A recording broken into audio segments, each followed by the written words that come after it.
Ya, baik, kita mulai ya. Assalamualaikum warahmatullahi wabarakatuh.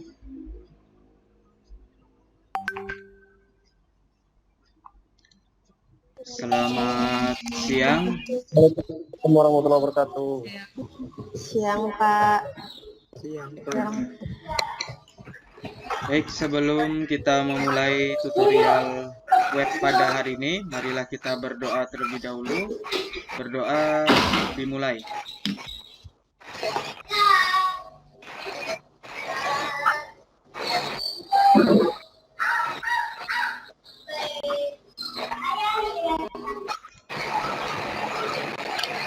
Kita bayar teh. Berdoa selesai. Baik, Bapak Ibu, dimohon untuk mute-kan dulu suaranya.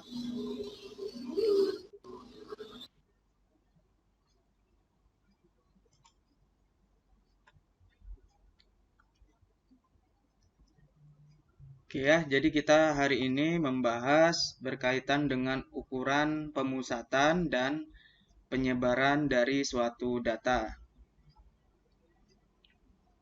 Oke, jadi hari ini akan ada kelompok yang presentasi, yaitu kelompok kedua.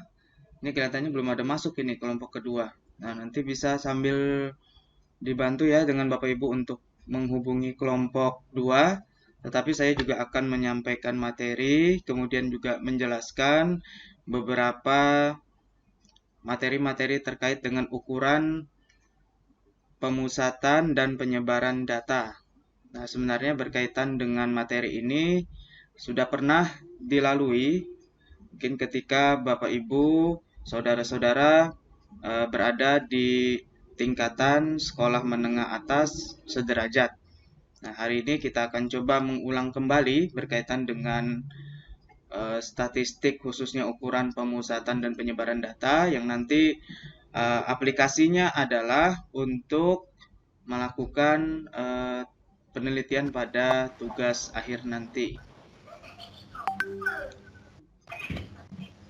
Ya.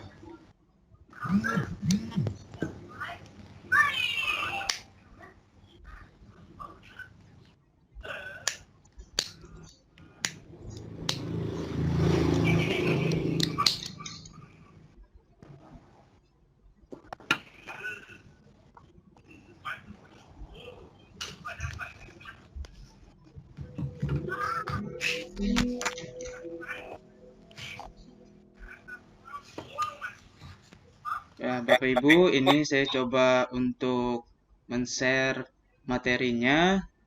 Ya, mungkin sudah terlihat di tampilan Bapak Ibu. Belum ada, Pak. Sudah.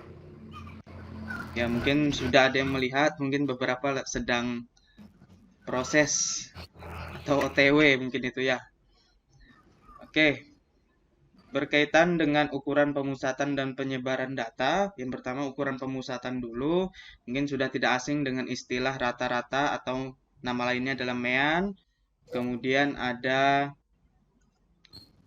median, nilai tengah, kemudian ada modus, data yang sering muncul, kemudian ada juga letak pada suatu data yang disebut dengan kuartil. Nanti kuartil menjadi 3 bagian, ada kuartil bawah, tengah, serta kuartil atas.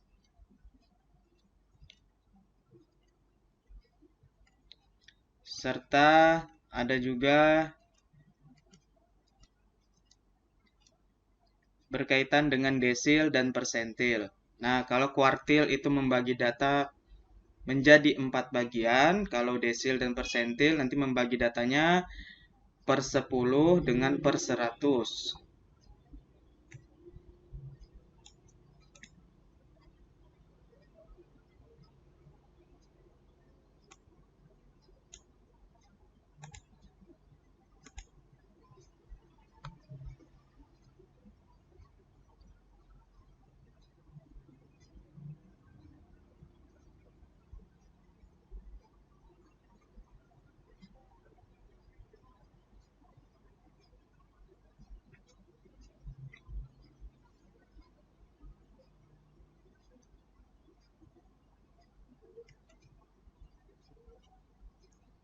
Nah, terlihat tampilannya Bapak Ibu? berkaitan dengan ukuran pemusatan data, yakni adalah mean atau rata-rata.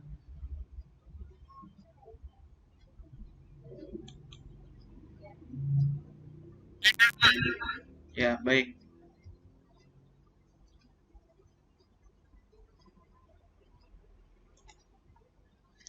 Oke, berkaitan dengan rata-rata itu merupakan suatu sentroid ataupun juga pusat dari suatu data yang artinya nanti standar deviasinya antara kiri dan kanan itu sama besar. Nah, kemudian berkaitan dengan rata-rata ini, ia berlakunya hanya pada data yang sifatnya kuantitatif atau numerik. Jadi kalau untuk yang sifatnya kategori ataupun juga kualitatif, maka itu tidak dapat dihitung rata-ratanya. Kemudian berkaitan dengan rata-rata ini sifatnya sangat sensitif terhadap suatu data atau istilahnya adalah pencilan atau outlier. Nah, jadi jika suatu data itu nanti diganti dengan yang cenderung besar, maka akan berubah signifikan pada rata-rata atau meannya itu.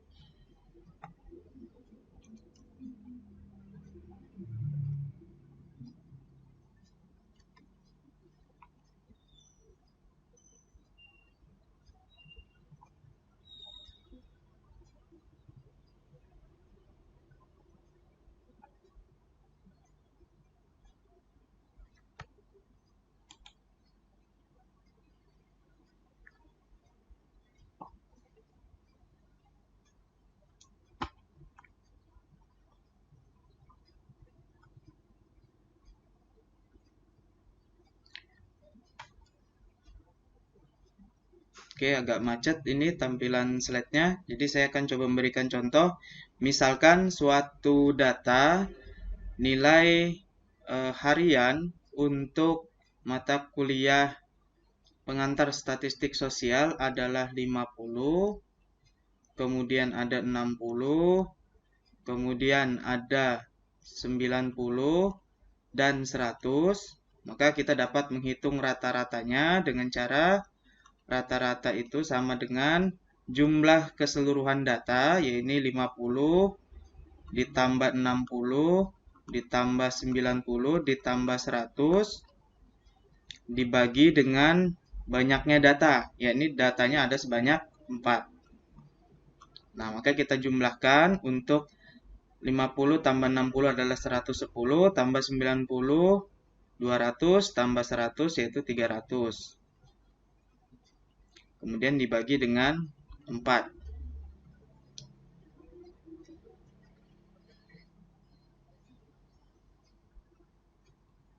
Maka rata-ratanya adalah 300 dibagi 4, yaitu 75. Nah, ini berkaitan dengan suatu rata-rata. Ya, terlihat tulisannya Bapak Ibu di tampilan slide-nya? Terlihat, Pak. Iya, Pak. Ya, Terlihat, ya, oke.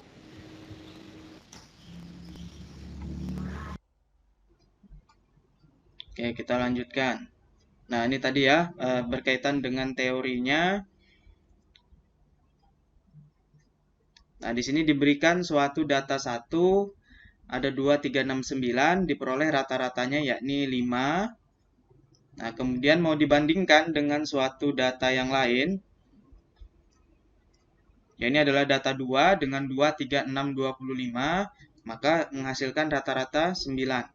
Maka 5 dengan 9 ternyata perubahannya cukup signifikan, yaitu naik sekitar 4 angka, dari 5 menjadi 9. Nah, maka itu sangat sensitif artinya ya perubahan suatu data apabila yang tadinya ada angka 9 di situ, kemudian diganti 25, maka itu terjadi data pencilan atau outlier tadi.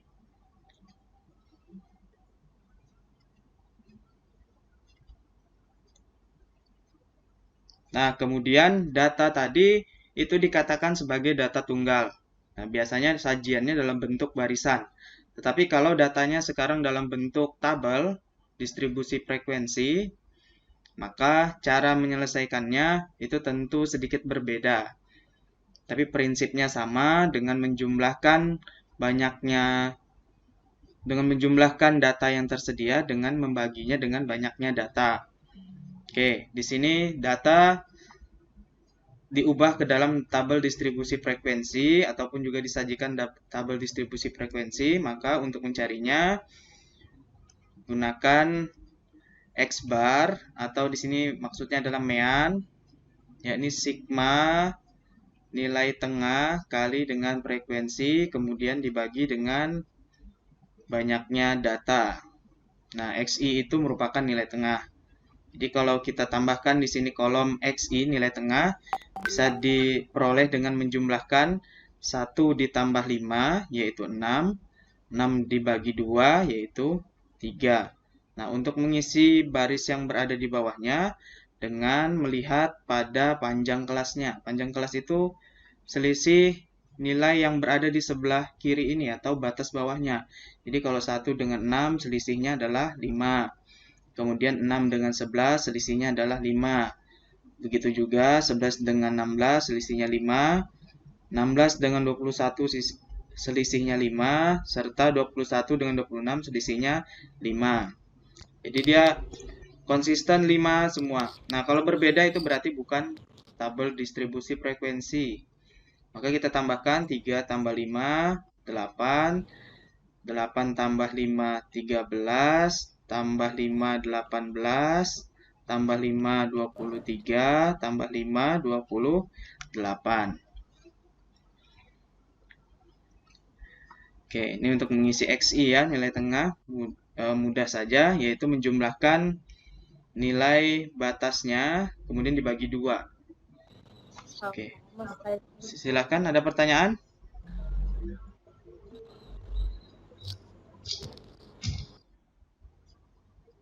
Ya, silakan kalau ada pertanyaan dulu sebelum kita lanjutkan. Kok rumusnya nggak apa ya Pak di modul pengantar yang diberikan ini Pak? Gimana? Itu rumusnya nggak sama. Oh ya, oke. Rumus itu nggak apa-apa berbeda. Yang penting prinsip perhitungannya nanti itu akan menghasilkan nilai yang sama. Ya, kadang ada di buku itu dia menuliskannya tidak seperti XI, kadang menggunakan D, kemudian ada yang menggunakan N itu sebagai sigma F, yang dituliskan dengan begini ya. Ini sigma F sama dengan N, itu sama saja boleh. Yang terpenting bahwa konsepnya dari rata-rata itu menjumlahkan semua data yang tersedia, kemudian dibagi dengan banyaknya data. Seperti itu ya. Silakan.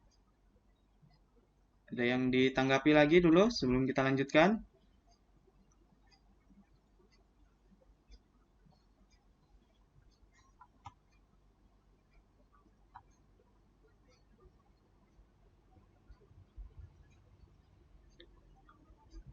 Oke, saya lanjut. Kemudian rata-rata sama dengan, nah ini XI-nya tadi 3, kemudian kita kalikan dengan 4. Kemudian ditambah 2 kali 8, ditambah 5 kali 13, ditambah 5 kali 18, ditambah 3 kali 23, serta ditambah 28. Karena 1 kali 28, 28. Dibagi dengan banyaknya data, yaitu dijumlah aja nih frekuensinya. 4 tambah 2, 6. 6 tambah 10, 16.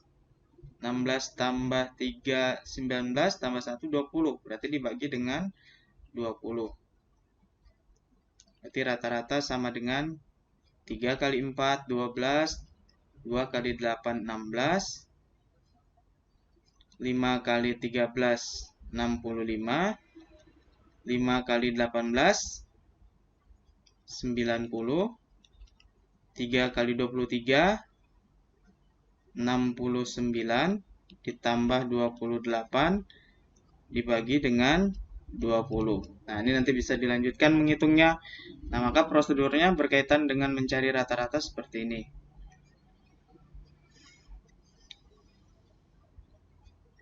Silakan, ada pertanyaan dulu.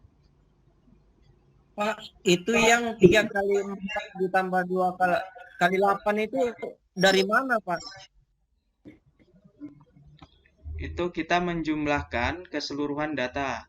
Nah, jadi 3 itu tadi merupakan nilai tengah antara nilai 1 sampai 5. Nah, jadi kalau tabel distribusi frekuensi 1 sampai 5 itu mempunyai nilai tengah itu adalah 3. 1 tambah 5, 6, bagi 2, 3.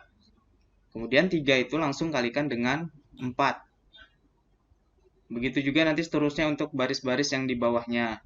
Jadi 6 tambah 10, 16. Dibagi 2, 8. Kalikan 2, yaitu 16.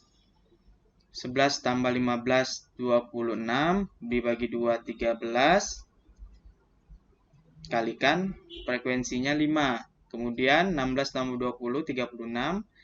Dibagi 2, 18. Kalikan 5, 90. Kemudian 21. Ditambah 25, 46. Bagi 2, 23. Kalikan 3. Serta yang ini 26 sampai 30. 56 berarti adalah 28. Kalikan 1. Ya, seperti itu.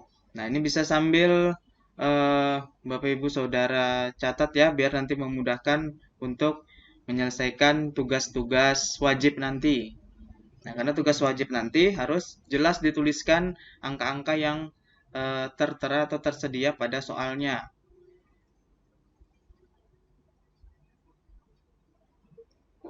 Oke, jelas sampai sini apa yang saya sampaikan?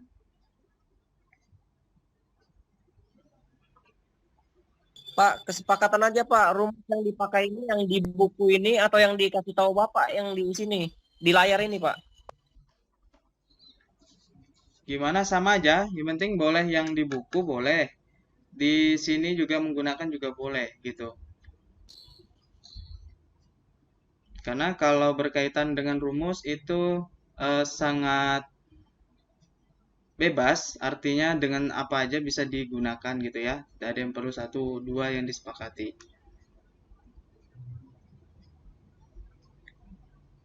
Siap Pak. Ya, oke. Oke, saya lanjut dulu ya. Ini bisa mudah menggunakan kalkulator perhitungannya. Yang penting prinsipnya bisa sudah tahu. Oke, berikutnya adalah modus. Nah, kalau berkaitan modus itu berarti adalah nilai data ataupun juga ada objek yang paling sering muncul. Atau di sini dikatakan dia mempunyai frekuensi terbesar. Oke, jadi misalkan suatu data itu diberikan datanya di sini adalah ada angka 4, 5, 5, 6, 7, 8, 8, 9, 10. Maka kita lihat yang muncul sering muncul ternyata ada di angka 5 sebanyak 2 kali serta 8 juga sebanyak 2 kali. Nah, kenapa dikatakan sering muncul? Karena kalau dibandingkan dengan angka 4, 6, 7, 9, 10, maka itu hanya muncul sekali. Maka ini dikatakan sebagai modusnya. Jadi modusnya itu adalah 5 dan 8. Nah, karena ada 2 yang muncul, 5 dan 8, maka dikatakan bimodus. Bi itu 2 artinya. Kemudian ada istilah nanti multimodus. Di bawahnya multimodus berarti munculnya sebanyak 3. Jadi kalau kita lihat datanya adalah 4, 5, 5, 6, 7, 7, 8, 9, 9, 10. Maka datanya yang muncul, sering muncul yaitu 5. Kemudian ada 7 serta 9. Nah, jadi dia dituliskan data yang sering munculnya adalah 4, 5, kemudian 7, serta 9. Nah, itu adalah modusnya untuk data yang pada poin ketiga ini. Nah, kemudian kalau datanya munculnya itu sama semua, misalkan 4, 5, 6, 7, 8, 9, 10, munculnya sama-sama 1 semua, maka ia tidak mempunyai modus. Ataupun juga data yang munculnya ini sama-sama 2 kali semua, 4, 4, 6, 6, 7799, maka dia tidak mempunyai modus. Nah, nanti ada istilah kalau dia tunggal munculnya paling banyak, maka dikatakan sebagai unimodus. Ya, jadi kita dapat tarik kesimpulan bahwa ada yang muncul modus itu nanti dia tunggal, unimodus, kemudian 2 bimodus, serta 3 itu adalah multimodus.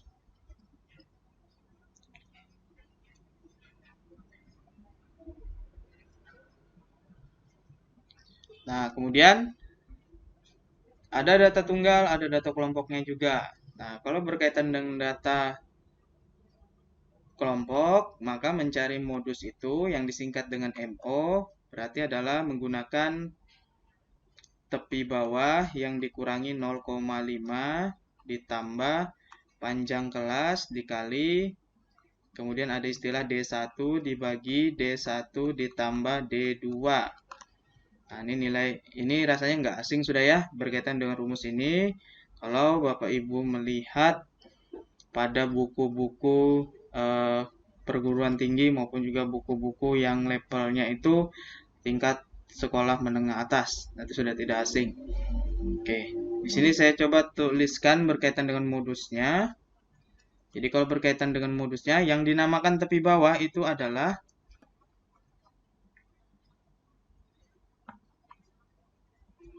oke, sebentar jaringannya.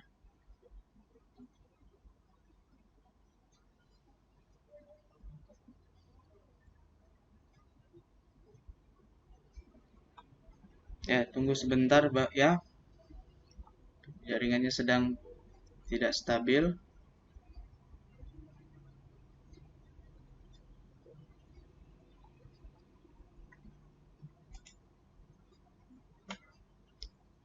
Ya, tampilan slide-nya masih terlihat, Bapak Ibu? Masih Pak. Oke. Oke, sebentar saya coba menormalkan dulu ini.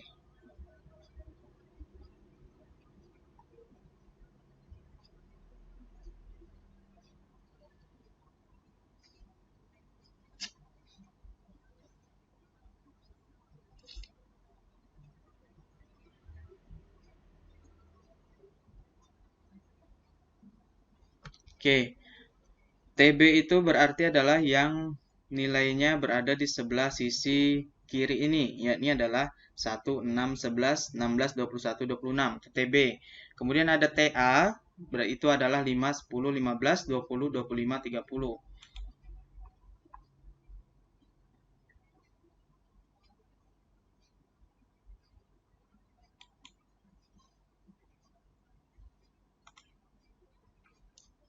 Oke, berarti kita lihat dulu di sini karena mencari modus.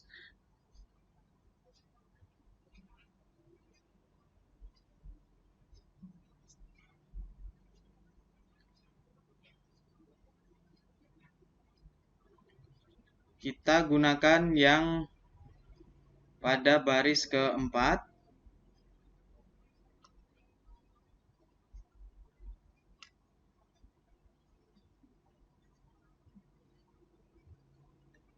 Jadi untuk ambil TB-nya itu 16, kemudian dikurang 0,5, ditambah panjang kelas itu adalah selisih dari setiap nilai pada tepi bawah, yakni 1 dengan 6, 6 dengan 11, yaitu adalah 5. Berarti ditambah 5 dikalikan dengan D1-nya. D1 itu nilai antara frekuensi yang sudah tadi kita berikan ambil untuk menjadi nilai modusnya itu dengan sebelumnya. Berarti adalah 0 di sini karena 5 D1 itu 5 dikurang 5. Kemudian untuk D2-nya itu adalah 5 dikurang 3. Jadi 0 dibagi dengan 0 ditambah dengan 5 kurang 3 adalah 2. Oke, sehingga ini adalah 16 dikurang 0,5 ditambah dengan 0. 16 dikurang 0,5 adalah 15,5.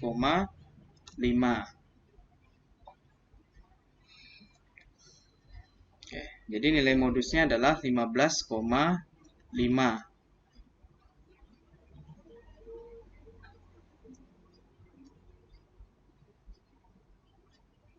Nah, kemudian kalau berkaitan dengan nilai tengah atau median, kalau dia berbentuknya data tunggal, maka kita urutkan dulu datanya. Oke, misalkan saya punya suatu data, itu adalah 2, ini sudah langsung saya urutkan, 3, 3, kemudian 4, 5, 6, 7, 8. Nah, maka kita dapat menentukan nilai mediannya dengan mengetahui dulu jumlah datanya. Nah, kalau Bapak Ibu lihat di sini, berapa jumlah datanya di sini?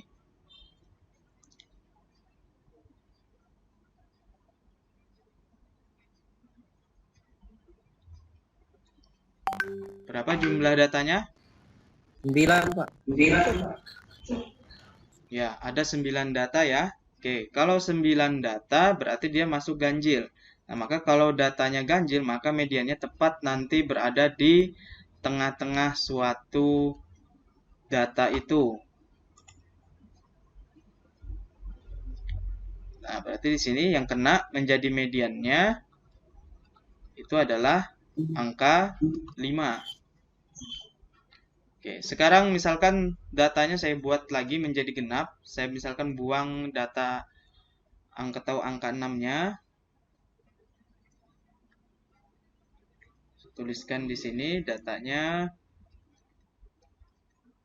yaitu 2, 3, 3, 4, 5, 6, 7, 8. Nah, ini datanya berapa banyaknya tadi? Kalau satu angka 6 saya buang.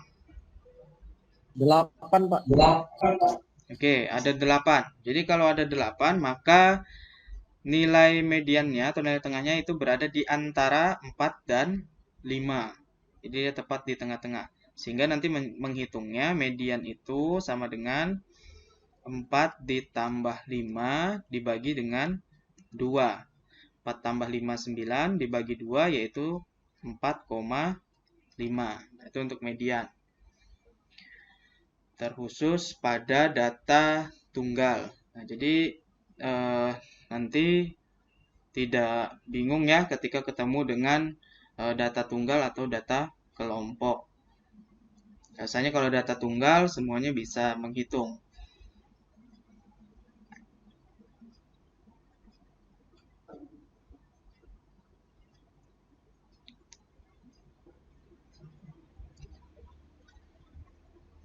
Oke, kemudian berkaitan dengan median.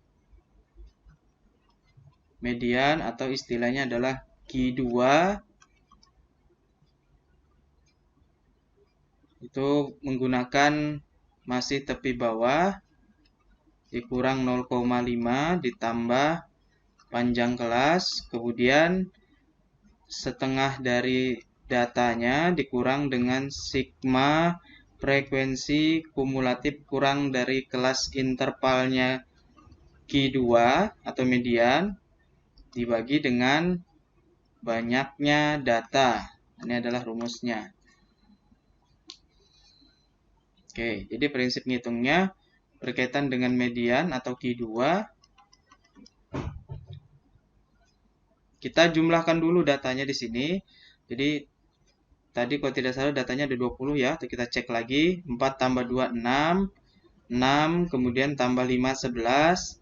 11 tambah 5, 16. 16 tambah 3, 19. Tambah 1. Berarti di sini jumlahnya atau N-nya sama dengan 20. Nah, banyak datanya 20. Berarti kalau 20 dibagi dengan 2 atau setengah dari 20 itu adalah 10. Nah, maka kita tentukan yang namanya tanda atau kelas intervalnya dulu. Jadi kelas interval itu dengan cara menjumlahkan nilai frekuensi dari baris atas sampai nanti mencapai atau mendekati nilai 10 ini. Jadi kalau misalkan 4 tambah 2 nilainya baru 6, maka itu bukan kelas intervalnya. Berarti harus ditambah lagi dengan 5, 11. Nah, berarti 10 itu sudah masuk di dalamnya jumlah frekuensi 11. Maka ini kita beri tanda sebagai kelas interval. Nah, ini kelas intervalnya.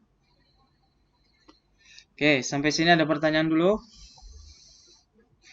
Berkaitan menghitung median, tadi juga ada menghitung modus.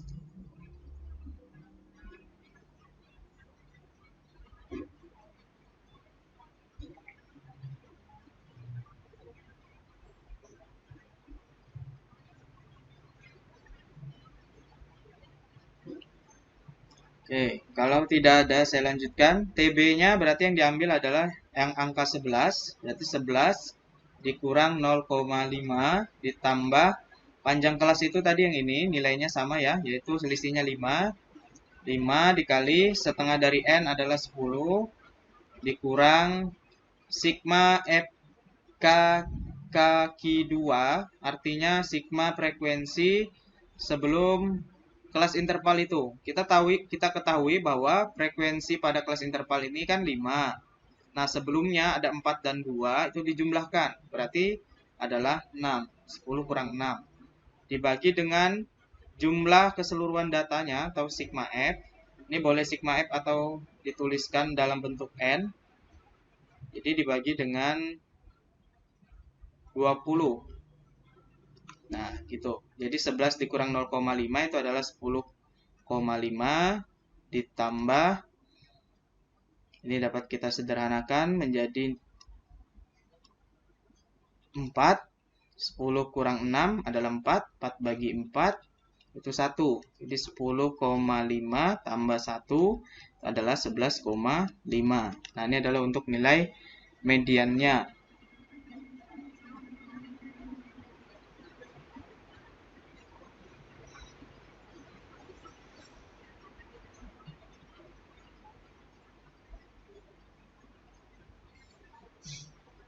Setelah letak titik tengah, kemudian ada letak titik bawah atas. Nah, itu masuk dalam kuartil. Jadi istilah kuartil itu suatu nilai yang dapat dibagi menjadi 4 bagian yang sama banyak. Nah, sehingga nanti ada 3 buah kuartil atau nilai, yaitu Q1, Q2, dan Q3. Nah, di sini penjelasannya singkat saja saya sampaikan. Kalau untuk Q1 itu adalah 1/4. Kemudian kalau kuartil tengah itu adalah Q2, serta untuk kuartil 3 adalah Q3. Nah, nilainya di sini ada yang Q1 itu untuk 1/4, kemudian Q2 itu adalah setengah, serta Q3 adalah 3/4. Nah, ini penting sekali nanti untuk menghitung, untuk menggunakan dia itu mana 1/4, 3/4 atau setengah. Jadi kalau 3/4 untuk Q3, kalau setengah untuk Q2, 1/4 untuk Q1. Oke, kita coba langsung aplikasinya aja. Nah, di sini ada cara metode belah 2 pendekatannya, yaitu mengurutkan data mulai dari yang terkecil sampai yang terbesar, kemudian menghitung posisi kuartilnya.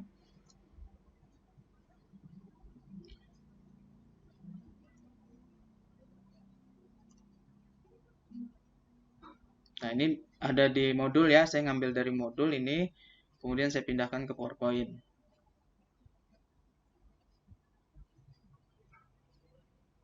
Kemudian ada pada metode interpolasi. Metode interpolasi nanti mengambil nilai pangkas, ataupun juga ada nilai desimalnya itu, dimasukkan ke dalam perhitungan dalam menentukan kuartil atau posisi kuartil.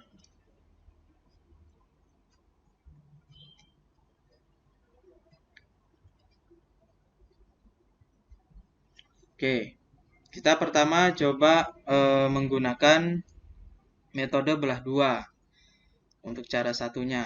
Nah, pertama data itu kalau dia belum urut, maka harus diurutkan dulu seperti ini.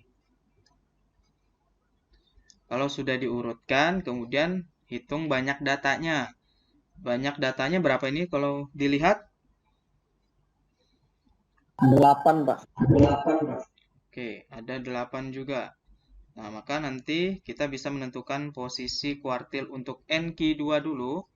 Oke, jadi untuk yang pertama itu NQ2. Jadi NQ2 itu banyaknya data di sini.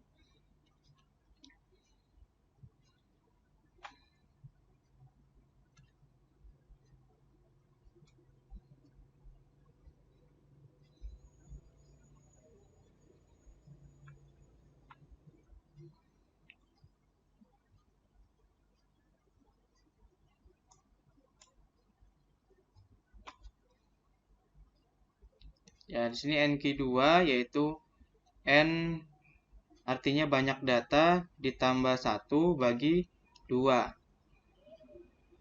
Jadi banyak data 8 tambah 1 bagi 2 ya ini 4,5.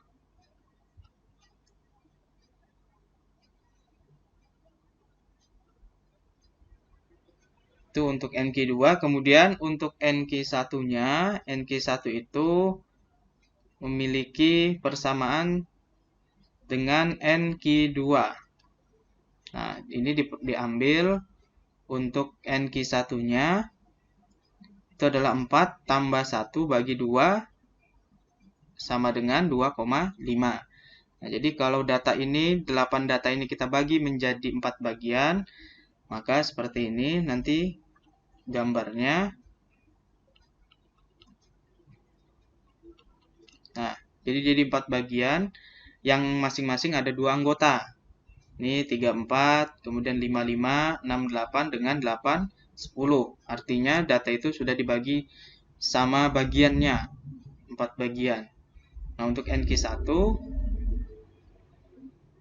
letak kuartil pada 1 ini nanti diambil yang nilai 4, kemudian tambah 1 bagi 2, yakni 2,5.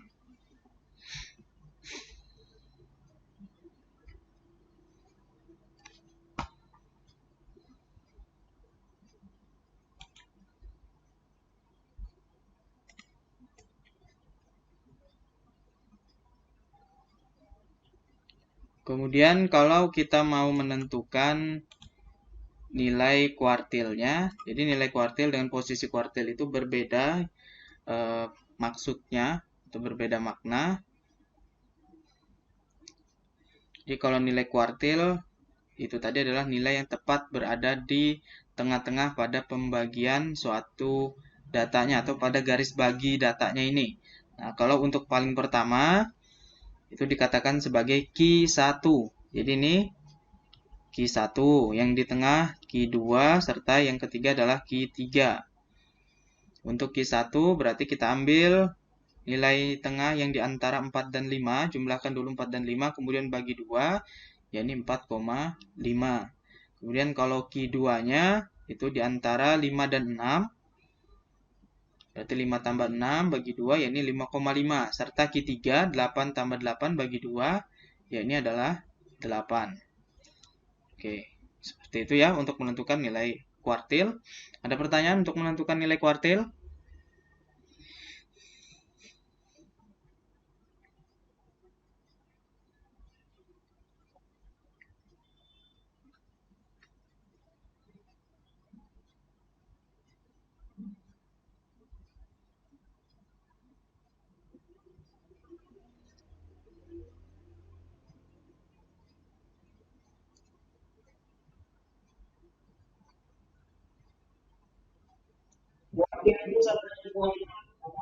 Berbeda. Kuartil itu sama dengan Kuartil kualitatif, itu Pak. pembagian data. Kalau kualitatif termasuk ke dalam nanti adalah jenis-jenis data, jenis-jenis penelitian. Jadi berbeda ya maksudnya.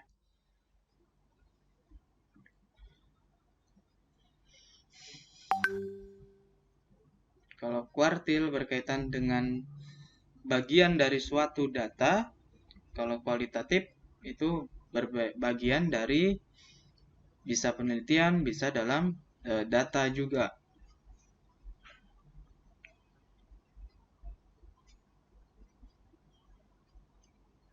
Oke, berikutnya kita lanjut dulu.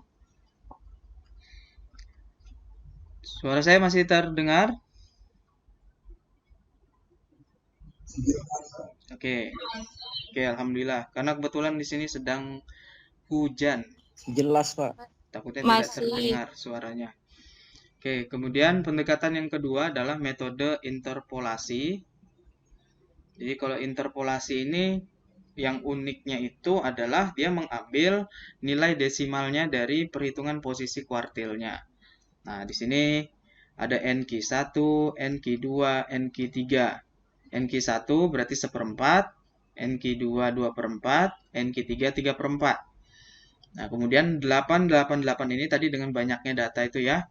Jadi tinggal 1/4 kali 8 tambah 1, 9/4 itu nilainya adalah 2,25. Kemudian 2/4 kali 9 itu adalah 4,5. Kemudian 3/4 kali 9, 6,75.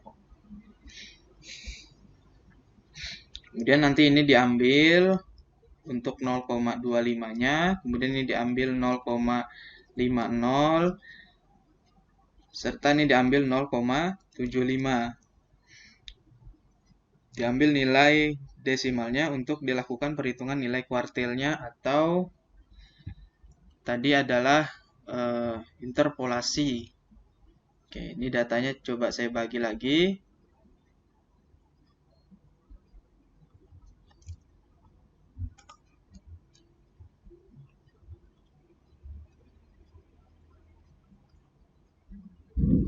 Nah, ini dapat menjadi 4 bagian ya. Oke, pertama kita menentukan nilai kuartil 1 atau Q1, diambil angka 4. 4 ini diambilnya dari yang dekatnya batasnya itu tadi. 4 ditambah dengan 0,25 diperoleh dari interpolasinya, dikalikan. Nah, nilai yang di sebelah batasnya itu 5, kemudian dikurangi dengan 4 yang di sebelah kirinya. Ya, jadi ini penting sekali ya, adanya suatu batas ini untuk memasukkan nilai dalam perhitungan kita. Jadi 4, saya ulangi, diperoleh dari nilai pada sebelah batasnya Q1, kemudian 0,25 diambil dari interpolasinya, ambil desimalnya, kemudian dikalikan dengan batas kanan kurang batas kiri. Sehingga 4 tambah 0,25 adalah 4,25.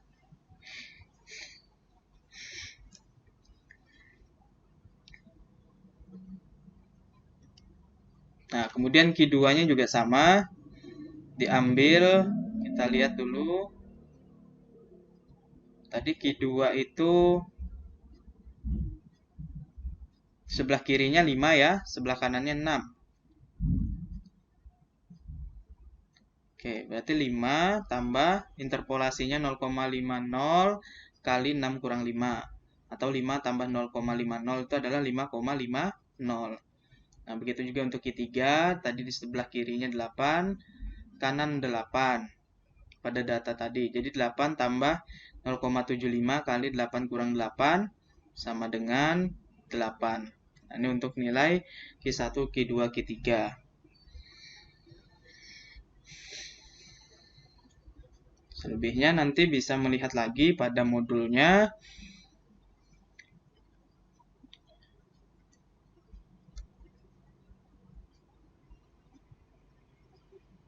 Oke, bagaimana jika data kelompok untuk menghitung kuartil 1 ataupun kuartil 2, kuartil 3? Prinsipnya sama tadi dengan pada median.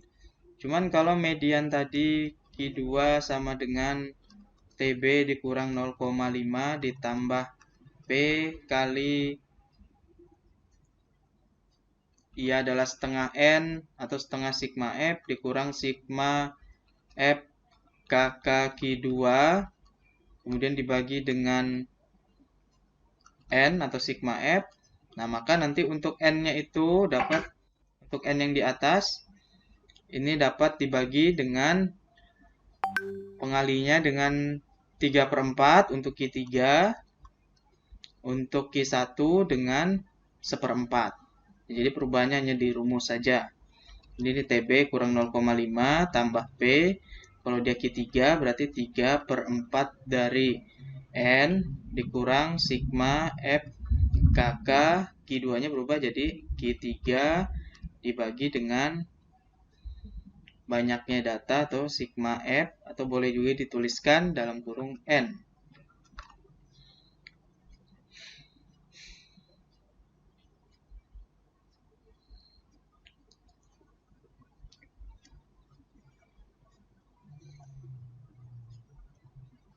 Oke, kemudian berkaitan dengan desil, persentil, itu juga sama, juga dengan penggunaan kuartil. Jadi kalau desil itu nanti membagi data menjadi 10 bagian, makanya di sini dituliskan per 10.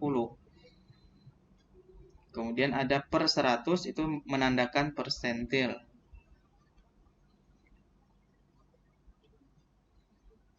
Kemudian dikalikan dengan N plus 1. Kemudian juga N plus 1.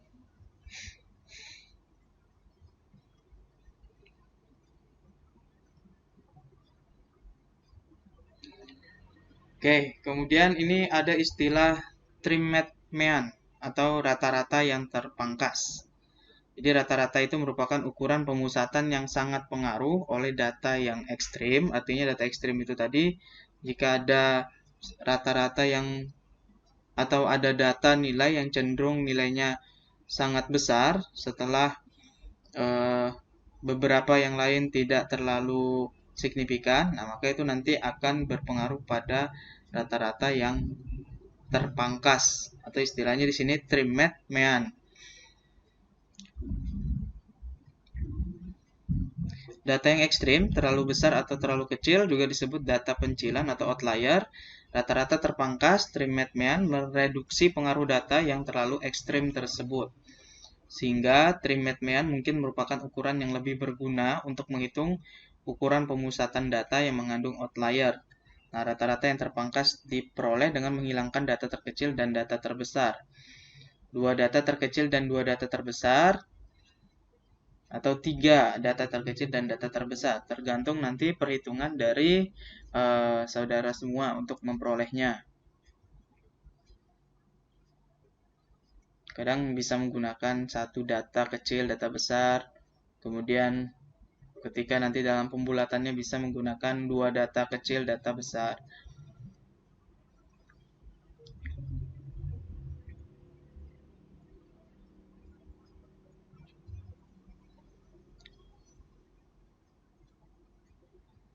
Oke, ini contohnya. Jika ada suatu 30 data, kemudian diambil 5%-nya, maka sekitar 1,5, maka banyak data yang dibuang, itu pembulatannya cenderung ke bawah, artinya nanti satu data kecil dan satu data besar yang dibuang. Kemudian kalau hasilnya melebihi 1,5, ya ini 1,6, diambil 5% dari 32, maka data yang dibuang itu adalah 2, ya ini 2 data terkecil, 2 data terbesar.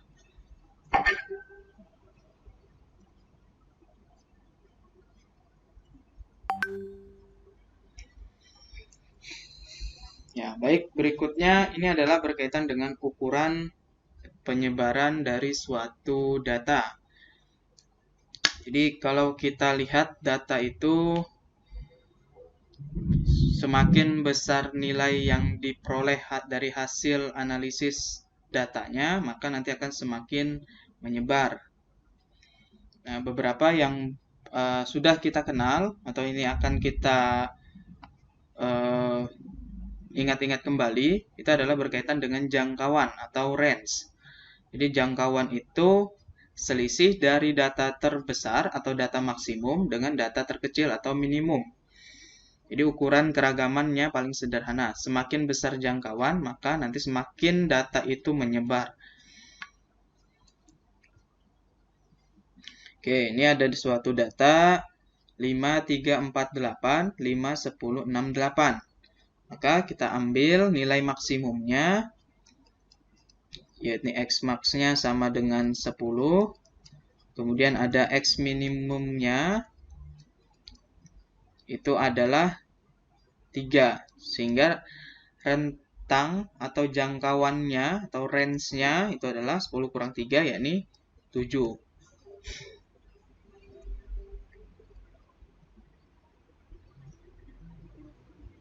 Nah, kemudian ada rentang antar kuartil.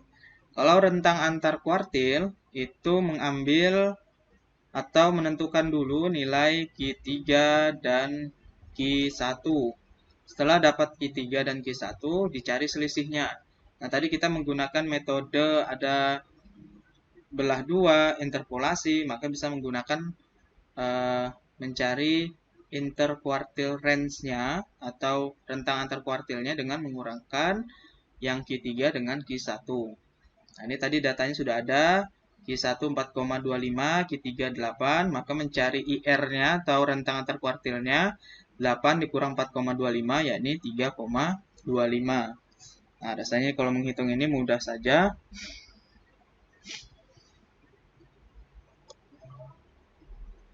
Nah, kemudian ada varians. Varians nama lainnya ragam serta simpangan baku. Jadi kalau sudah menentukan varians nanti gampang sekali menentukan simpangan bakunya karena tinggal mengkuadratkan saja atau mengakarkan saja kita nanti. Tinggal mengakarkan ketemu nanti simpangan bakunya. Yang utama adalah mencari variansnya dulu. Nah, varians itu disimbolkan dengan ini ada simbolnya dari standar deviasi kuadrat.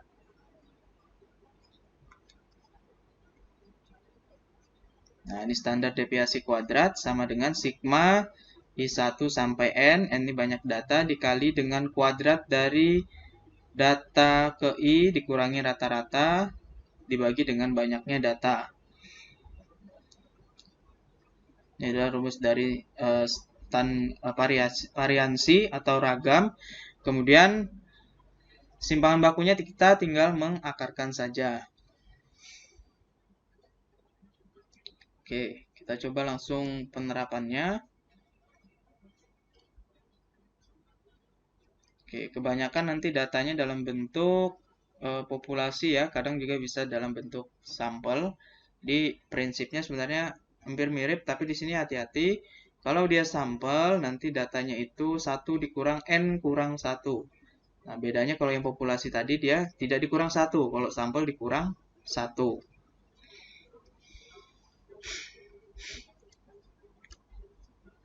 Nah, oke, kita coba.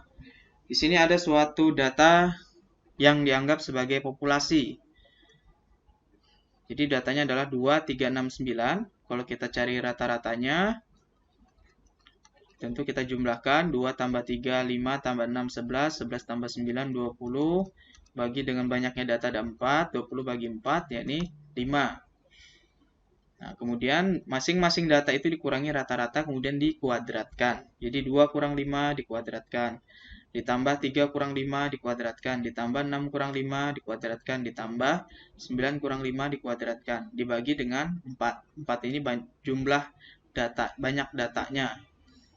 Sehingga diperoleh untuk variansinya adalah 7,5. Kemudian kalau simpangan bakunya tinggal kita akarkan 7,5 diperoleh 2,74. Nah, di sini kalau nanti saudara mengerjakan soal-soal statistik itu diperbolehkan menggunakan kalkulator, tetapi berhati-hatilah ketika melakukan pembulatan ya, karena pembulatan tadi akan sangat bias terhadap suatu hasil perhitungan.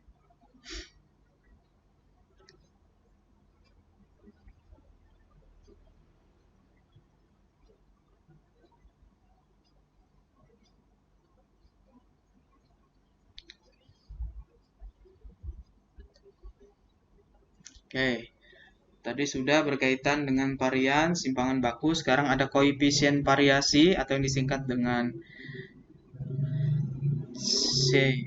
CP atau CP nih ya, CP, maka CP-nya sama dengan S per X kali 100. S itu adalah simpangan baku. X itu nanti berkaitan dengan objeknya ya.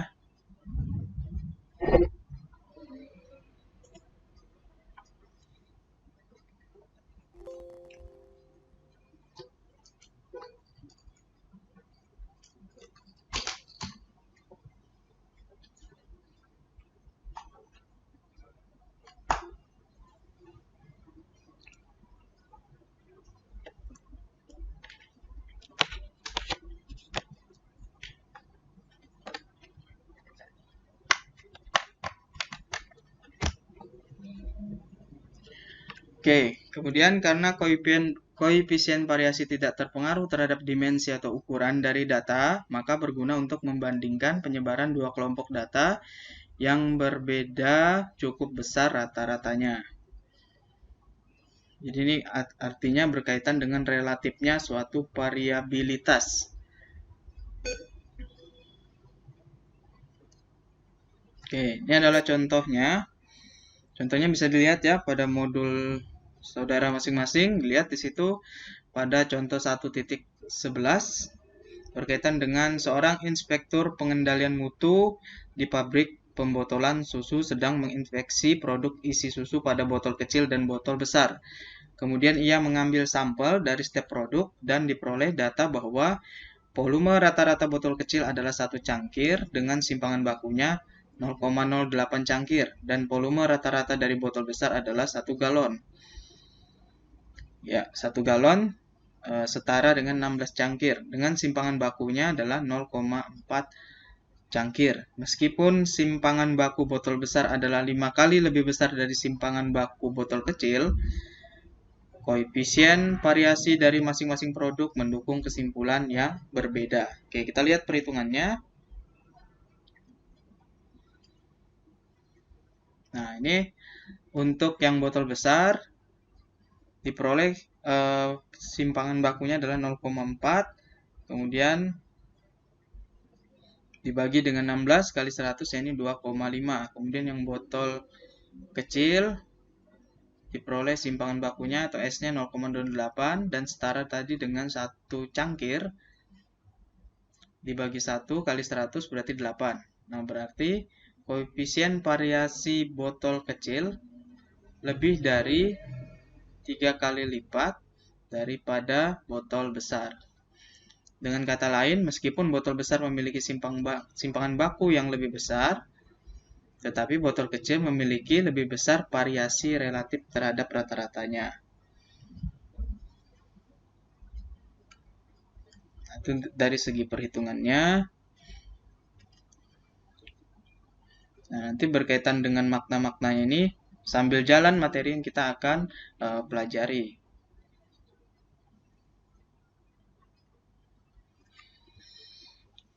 Baik, berikutnya berkaitan dengan sekumpulan data normal dan aturan empiris. Jadi ada data dikatakan normal jika nanti penyajiannya dalam bentuk histogram itu memiliki ciri-ciri tepat berada di tengah-tengah pada intervalnya. Kemudian bergerak dari tengah-tengah interval ke masing-masing arah kanan dan kiri, tingginya menurun sehingga seperti bentuk lonceng. Kemudian histogram adalah simetris di sekitar tengah intervalnya. Oke, kita lihat saja gambarnya. Nah, ini adalah sekumpulan data normal. Jadi kalau normal tuh simetris ya, kalau kita lihat gambarnya. Tidak miring ke kiri dan juga tidak miring ke kanan. Kemudian kalau kita bandingkan dengan suatu data yang hampir mendekati normal, nah itu dia agak sedikit jauh dari kata simetris tadi gambarnya. Nah, di sini ada bolong di sini, kemudian di sini juga ada data yang kosong. Kemudian kalau dia datanya miring, maka cenderung seperti ini. Nah, kemudian lagi ada data yang miring ke kanan. Kalau tadi miring ke kiri sebelumnya. Nah, kalau yang berikutnya ini adalah miring ke kanan.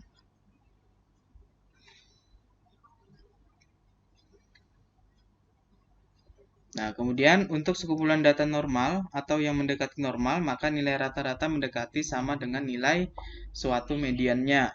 Anggap nilai rata-rata dan simpangan baku sampel dari sekumpulan data yang mendekati normal, maka akan berlaku aturan-aturan yang disebut dengan aturan empiris atau empirical rule. Nah, jadi ada suatu pembagian. Kalau ia empirical rule itu mendekati normal, maka rata-rata dan simpangan bakunya sekitar 68% data tersebut terletak di dalam. Maka nanti dia berlakunya nilai rata-rata plus minus simpangan baku. Kemudian kalau 95% nilai rata-rata plus minus 2S. Semuanya terletak di dalam. Kemudian untuk yang 9,7% maka terletak di dalam, nilai rata-ratanya ditambah 3S. Nah, maka perhitungannya ada pada contoh 1.12 di bawah ini. Jadi empirical rule sekitar 68%, 95%, serta 99,7%. Dibuat nanti suatu batasan yang menggunakan plus minus. Dijumlahkan datanya, kemudian dikurangkan.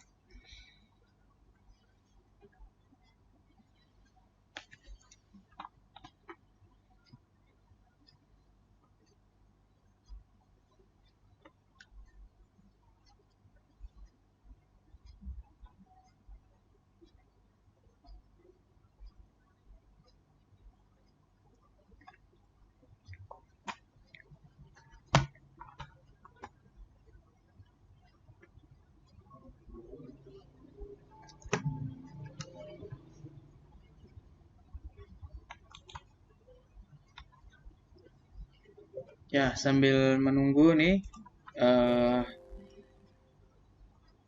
lagi loading perangkat dari tempat saya. Silakan, ada pertanyaan? Kelompok 2 hari ini sudah masuk semua anggota-anggotanya?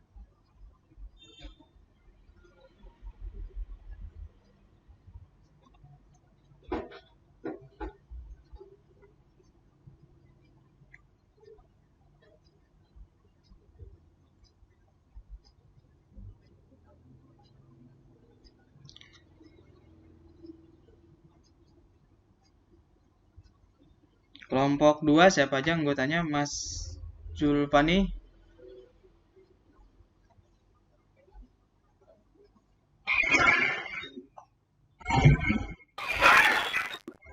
Arhan sama Alia. Anita dengan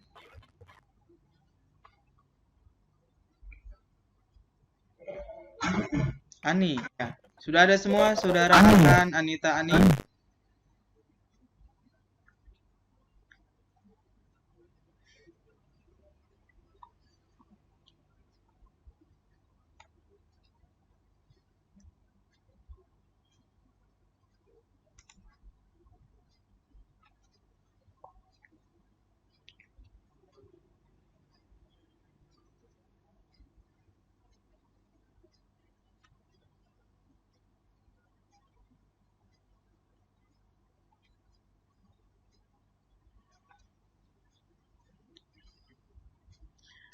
Oke, kita lanjut dulu. Silakan dulu Bapak Ibu, saudara-saudara, ada pertanyaan berkaitan dengan materi tadi?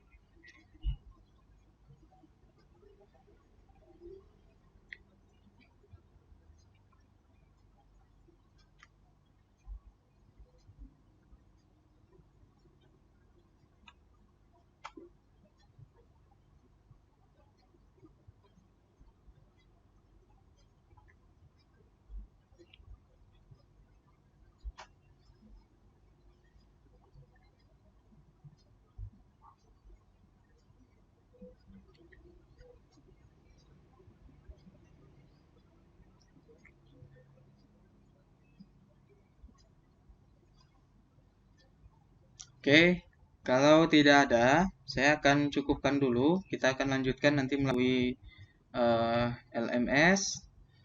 Kemudian berkaitan dengan LMS, ya mudah-mudahan tidak ada yang terkendala. Kemarin dari pihak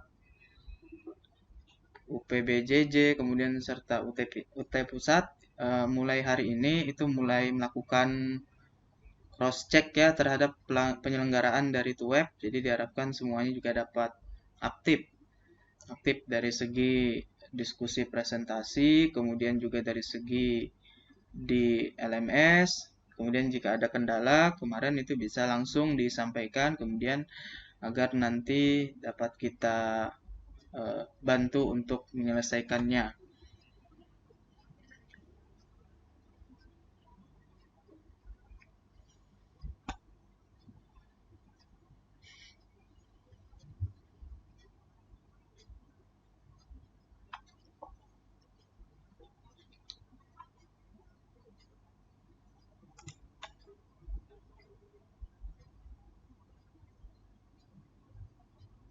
Oke, jika tidak ada, kita akan cukupkan.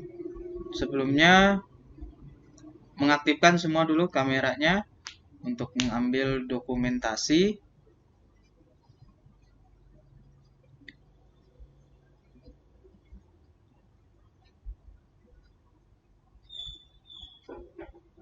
Ya.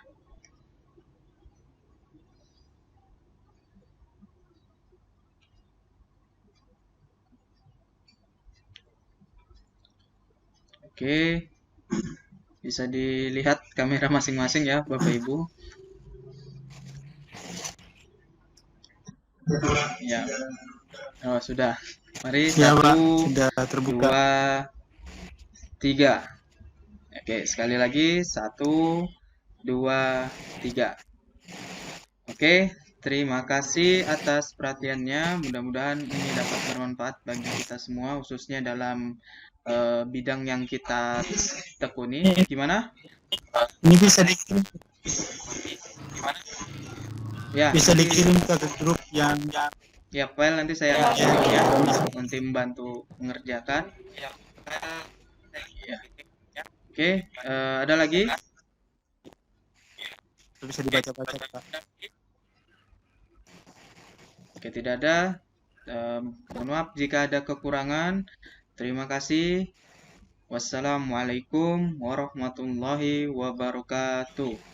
Dan selamat siang untuk kita semua. Waalaikumsalam. Siang. Ya.